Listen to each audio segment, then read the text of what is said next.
নমস্কার, শুভ সকাল। গণেশ বাবাজির জয় হোক বলে আজকের দিনটি শুরু করেছিলাম। আর আমার তরফ থেকে আপনাদের সকলকে জানাই শুভ নববর্ষের অনেক অনেক প্রীতি এবং শুভেচ্ছা আর অনেকটা ভালোবাসা। নতুন বছরটা যেন সবার কাছে স্বপ্ন পূরণের বছর হয়ে আসে, সেটাই আমি প্রার্থনা করেছিলাম বাবার কাছে। কথার ক্যানভাসে আবারও একবার আপনাদের স্বাগত জানাই। আজকে হতে চলেছে পয়লা বৈশাখ উপলক্ষে হালখাতার ব্লগ।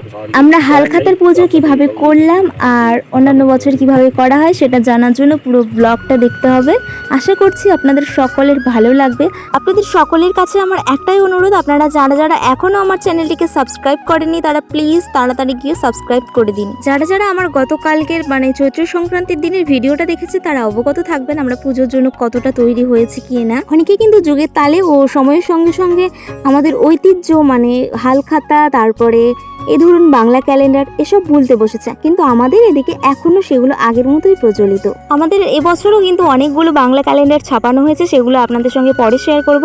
তারপরে যেমনটা দেখিয়েছিলাম গতকাল রাতে আমরা গণেশ বাবাজির মূর্তিটি পরিষ্কার করে রেখেছিলাম, যেটাতে করে পুজো হবে। আর পরের দিন সকালবেলা ঘুম থেকে উঠতেই তাড়াতাড়ি স্নান করে বাড়িতে পুজো দিয়ে রেডি হয়ে পড়েছি। নতুন ড্রেস পরে আমরা চলে যাচ্ছি দোকানে পুজো দেওয়ার জন্য। মা আমাকে বলছে এই সাদা টপটার সঙ্গে কালো প্যান্টটা একদমই ভালো লাগছে না, তাই জন্য আমি এরকম একটা এক্সপ্রেশন দিলাম।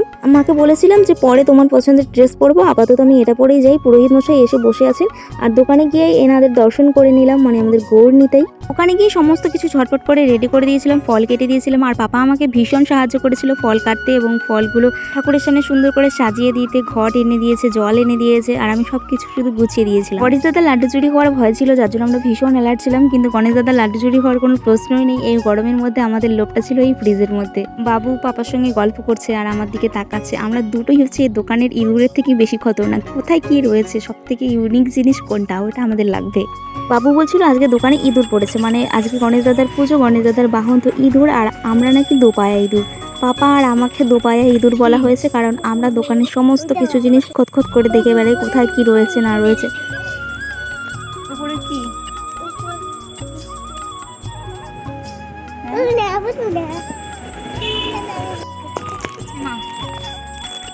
পাপাকে বলছিলাম সন্ধ্যাবেলা যদি তোমার ঘুম পায় পড়াশোনার সময়, তাহলে কিন্তু চোখের মধ্যে এই লঙ্কাগুলো ডলে দেবো। ছোটোবেলা মা এই কথাটা আমাকে বলতো। আমার এত ঘুম পেতো, মনে হয় যে সেই সময়টা ঘুমটা দিলে যেন স্বর্গসুখ লাভ করতাম। যদি বই পড়ার সময় তোমার ঘুম পায় তাহলে একটা ওষুধ নিয়ে যাবো দোকান থেকে। কি বলো তো, এই যে দেখো তোমার পাশেই গেছে লঙ্কা। এবছরে পুজোর সম্প্রদানটা দাদাই করে দিয়েছিল, কারণ বাবু উপস্থিত ছিল, কিন্তু দোকানে যেতে না যেতেই একটা দোকানে পুজো হয়ে গিয়েছে। বাবু সেখানে ভুলবশত প্রসাদ খেয়ে নিয়েছে, তো উপোসভঙ্গ, যার জন্য দাদাই এবছরে সম্প্রদানটা করলো। আমাদের দোকানের ভেতরে জায়গা খুব কম, যার জন্য অল্প একটু জায়গা পরিষ্কার করে সেখানে পুজো করা হচ্ছে। আর গণেশজির যেখানে সিংহাসন রয়েছে সেখানটা না অনেকটা উঁচুতে, আর সেখানে পুজো করতে অসুবিধা হবে, যার জন্য এখানে করে নিল। ছোটোবেলায় হালখাতা কি জিনিস সেটা আমি বুঝতাম না, আর সেটা বুঝতে বুঝতে আমার অনেকটা সময় লেগে গেছে। আমি যখন কলেজে ফার্স্ট ইয়ারে পড়ি তখন আমি বুঝেছিলাম যে হালখাতা কী জিনিস। অথচ প্রত্যেক বছর আমাদের দোকানে হালখাতার পুজো করা হয়, আর সেই পুজোর আয়োজন আমিই করি। এবার তাহলে আপনাদের বলে দিই, আপনারা হয়তো জানেন হালখাতা কী জিনিস, কিন্তু তবুও বলে দিই, অনেকে হয়তো নাও জেনে থাকতে পারে, তো সংক্ষেপে বলি। বাংলার একটি ঐতিহ্যমণ্ডিত অনুষ্ঠান হলো এই হালখাতার অনুষ্ঠান।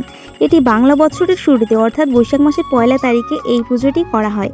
এদিন একটি খাতাতে ব্যবসায়ীরা সাধারণত তাদের ব্যবসার নতুন পরিকল্পনা স্বরলিপি একটি খাতার মধ্যে লেখেন এবং সেই খাতাটি পুজো দেওয়া হয়, এবং সেই খাতাটির নামই হলো হালখাতা।